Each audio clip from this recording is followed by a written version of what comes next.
Stevenson state-of-the-art service department is ready for your inspections. Volkswagens, Hondas, Acuras, Chevrolets, Toyotas, whatever you have, you bring it here, we can fix it. Whenever we come here for service, the service is always done correctly. We've never had to bring the car back a second time. With 4,000 square foot of parts inventory, 24 service bays, 16 factory-trained technicians, we're here to service your vehicle and fix it right the first time. Come and experience the Stevenson difference for yourself.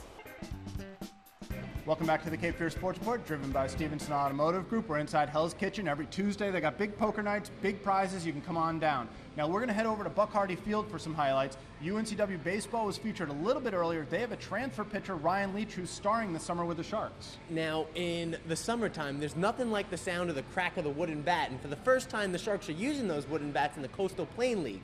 But we haven't heard that crack too much. Let's take a look as they try and bring their record to 500. After a slow start, the Wilmington Sharks were at home Friday night. With a victory, the Sharks would be able to say they have more wins than losses for the first time this season. The Florence Red Wolves are one of the teams the Sharks are looking up at in the standings. Florence threatens early, and with the bases loaded, Ryan Leach hangs a curveball which is taken deep. If it's fair, it's gone, and it's foul. Leach would get out of the jam unscathed. The Sharks played at the first run of the night. With Yogi Gunther on second, Matt Willis delivers with the RBI single, and the Sharks go up 1-0 in the bottom of the second. After Florence tied the score in the top of the fourth, the Sharks put 2 runners in scoring position with just 1 out. The grounder to second does the trick. Gunther scores again for the Sharks, and they go up 2-1 in the bottom of the inning.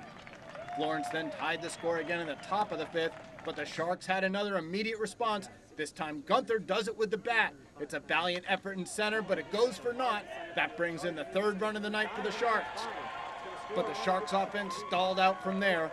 Florence winds up pulling away late, and the Sharks slip to 5-6 on the season. The Sharks are home again on Tuesday. They'll face the Fayetteville Swamp Dogs. The Sharks will also be entertaining on Thursday when Columbia comes to town, and again on Saturday as Fayetteville makes a return trip to the Port City. It was a tough week for the Wilmington Sea Dogs. After a torrid start, the Dogs have cooled off and dropped a pair of contests last week. Wilmington has now lost 3 of their last 4 headed into the final week of the regular season.